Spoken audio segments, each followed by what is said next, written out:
अगर आपने मेरे चैनल को अब तक सब्सक्राइब नहीं किया है तो इस लाल बटन को दबाकर सब्सक्राइब ज़रूर करें और बगल में इस बेल बटन को ज़रूर दबाएं जिससे कि आपको आगे आने वाले सारे वीडियोस का अपडेट मिलता रहेगा। आज मैं आप लोगों के लिए लेकर आई हूँ पोटैटो वेजेस की रेसिपी। इस रेसिपी में अलग बात यह है कि आप कढ़ाई में भी बहुत ही कम तेल में पोटैटो वेजेस बना सकते हैं और टेस्ट में भी कोई फ़र्क नहीं पड़ेगा। तो चलिए बनाते हैं बिल्कुल वही टेक्सचर और टेस्ट के साथ पोटैटो वेजेस। तो पोटैटो वेजेस बनाने के लिए यहाँ पर मैंने इस तरह से बड़े आलू ले लिए हैं, करीब 5 से 6। इनको मैं छील लूँगी। यहाँ पर छिलका जो है वो निकालना ऑप्शनल है। आप बिना छिलका निकाले भी पोटैटो वेजेस बना सकते हैं। तो यहाँ पर छिलका को इस तरह से छील कर पतले पतले स्ट्रिप्स में इनको काटना है। तो ये देखिए, पहले मैं इस तरह से 2 टुकड़ों में काट लूँगी और फिर इनको इस तरह से 4 टुकड़ों में काटना है। ये देखिए यहाँ पर। तो इस तरह से पोटैटो वेजेस को काट के पानी में मैं रखूँगी ताकि ये काले ना पड़े। और अच्छी तरीके से धो लेने के बाद इन्हें गर्म पानी में करीब 5 मिनट के लिए उबालना है, जब तक कि ये हल्के से ट्रांसलूसेंट ना हो जाए। तो यहाँ पर पानी में मैंने नमक डाल दिया और लगभग उबाल आ गया था पानी में। तो पोटैटो वेजेस को डाल के फिर से इसे पकाना है। आप थोड़ी देर में देखेंगे कि आलू का जो रंग है वो काफ़ी बदल गया है, हल्का सा ट्रांसलूसेंट हो गया है। टूथपिक से आप चेक करेंगे तो आपको पता चलेगा कि करीब 75% पोटैटो वेजेस पक चुके हैं, सिर्फ 25% ही कसर बाकी है। तब हम इसे एक स्ट्रेनर में निकाल लेंगे। पोटैटो वेजेस इस तरह से पानी में पका लेने के बाद इनको मैं स्ट्रेनर में निकाल लूँगी। इसका जितना भी एक्स्ट्रा पानी है वो निकाल कर इनको एक मिक्सिंग बोल में ले लेना है।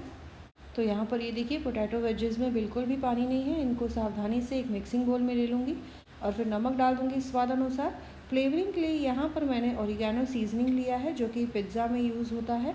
और हल्के तीखेपन के लिए यहाँ पर मैंने चिली फ्लेक्स लिया है, उसे भी डाल दूँगी। अगर आपके पास इस तरह से ओरिगैनो ना हो तो आप इसकी जगह मिक्स्ड हर्ब्स भी यूज़ कर सकते हैं। तो ये देखिए, यहाँ पर ये सारी चीज़ें मार्केट में आसानी से मिल जाती हैं।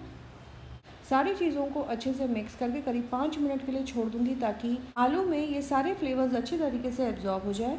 अब यहाँ पर मैंने कॉर्नफ्लावर ले लिया है, करीब 2 से 3 बड़े चम्मच। इसे मैं आलू के ऊपर इस तरह से छिड़क लूँगी। इसकी एक कोटिंग आलू के हर एक पीस पर अच्छे से आ जानी चाहिए।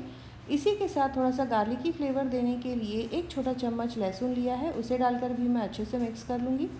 कॉर्नफ्लावर के साथ थोड़ा सा नमक और डाल दें ताकि इसमें नमक कम ना हो और सारी चीज़ें अच्छी तरीके से मिक्स हो जाए। यहाँ पर कॉर्नफ्लावर की हम स्लरी बनाते हैं जब इनको डीप फ्राई करना होता है या ओवन में पकाना होता है, तो कॉर्नफ्लावर की एक कोटिंग अच्छे से आलू के ऊपर आ जाती है। यहाँ पर मैंने सिर्फ कॉर्नफ्लावर इस तरह से पाउडर के रूप में ही छिड़क लिया है, जिससे कि आलू में मौजूद मॉइस्चर से ये अच्छी तरीके से आलू के ऊपर इसकी एक कोटिंग जम जाएगी। थोड़ा सा मैंने तेल ले लिया है। तेल डाल देने से कॉर्नफ्लावर जो है अच्छे से पकेगा। इनको फ्राई करते समय डीप फ्राई इनको नहीं करना है, इसे बस हल्के से तेल में मैं पकाऊंगी।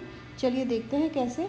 तो यहाँ पर कढ़ाई में मैंने ले लिया है 1/3 कप के बराबर तेल। तेल अच्छे से गर्म हो जाए उसके बाद पोटैटो वेजेस को कढ़ाई में डाल देना है और इनको बीच बीच में चलाते हुए तब तक पकाना है जब तक कि ये अच्छे से कुरकुरे ना हो जाए और हल्के सुनहरे ना हो जाए। तो यहाँ पर सावधानी से इनको कढ़ाई में इस तरह से डाल दें और सारे मसाले जो अलग हो गए हैं उन्हें भी डाल दें। ये सारे चिपक जाएंगे, आप बिल्कुल भी फिक्र ना करें। तो इनको इस तरह से स्पैचुला से एकदम हल्के हाथों से चलाते हुए तब तक पकाना है जब तक कि ये कुरकुरे ना हो जाए। ये देखिए, थोड़ा सा बीच बीच में इस तरह से मैं टॉस कर लूँगी। तो आप देख सकते हैं कि दूसरी तरफ से जो वेजेस हैं वो कुरकुरे होने लगे हैं, अच्छा सा सुनहरा रंग भी आने लगा है। थोड़ी देर में आप देखेंगे कि जितना भी तेल आलू ने एब्जॉर्ब किया था वो सारे अलग होने लगे हैं। तो ये जितने भी एक्स्ट्रा तेल हैं इनको मैं बीच बीच में इस तरह से निकालते रहें, जिससे कि इन पर एक्स्ट्रा ऑयल की बिल्कुल भी कोटिंग ना हो। और इस तरह से एकदम कम तेल में हमारे पोटैटो वेजेस बन के तैयार हो जाएंगे। लगेगा जैसे एकदम डीप फ्राई किया है, लेकिन काफ़ी कम तेल में ये बनकर तैयार हुए हैं। तो यहाँ पर पोटैटो वेजेस आप देख सकते हैं बनकर तैयार हो गए हैं। तेल निकाल लेने के बाद आखिर के 1-2 मिनट इनको मीडियम आंच पर पकाऊंगी, जिससे कि इसमें अच्छा सा कुरकुरापन आ जाए। फिर इनको एक सर्विंग प्लेट में निकाल लेना है। तो यहाँ पर सर्विंग प्लेट पर मैंने निकाल लिया।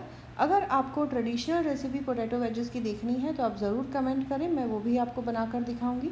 और यहाँ पर पोटैटो वेजेस को सर्व कर लेने के बाद ऊपर से थोड़े से मेयोनीज़ डाल दूँगी और टोमेटो सॉस के साथ इसे गर्मा गर्म आप चाय के साथ परोसें, सभी को बहुत ही पसंद आएगा।